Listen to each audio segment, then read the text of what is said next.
வெறும் கோதுமை மாவை கலக்கி தோசை சுடுறதுக்கு பதிலாக இதே மாதிரி ஒரு முறை சுட்டு பாருங்கள். கோதுமை தோசை பிடிக்காதவங்களுக்கு ரொம்ப பிடிக்கும். இதுக்கு நான் 2 கப் கோதுமை மாவு எடுத்திருக்கேன். அதுக்கு கூடால 1 கைப்பிடி அளவுக்கு தேங்காய், கொஞ்சம் கறிவேப்பிலை, ஒரு துண்டு இஞ்சி, 2 பச்சை மிளகாய் கட் பண்ணி வச்சுருக்கேன். இனி இந்த கோதுமை மாவில் தேவையான அளவு உப்பும் தண்ணீரும் விட்டு கட்டி இல்லாமல் கரைச்சி எடுத்துக்கிடணும். அதுக்கப்புறமா நம்ம எடுத்து வச்சுருக்கக்கூடிய தேங்காய், கறிவேப்பிலை, இஞ்சி, பச்சை மிளகாயை சேர்த்து நல்லா கலக்கி விட்டுறணும்.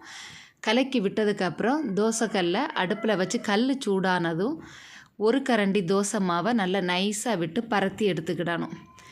இந்த கோதுமை தோசை சுடும்போது தீ நார்மலாக தான் இருக்கணும். ஏன்னா இந்த தோசை சுடுறதுக்கு கொஞ்சம் டைம் எடுக்கும்.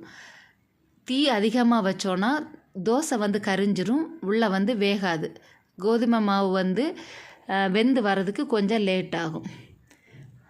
இப்படி நம்ம சுட்டு சாப்பிடும்போது தோசை நல்ல முறுமுறாக இருக்கும், ரொம்ப டேஸ்டாக.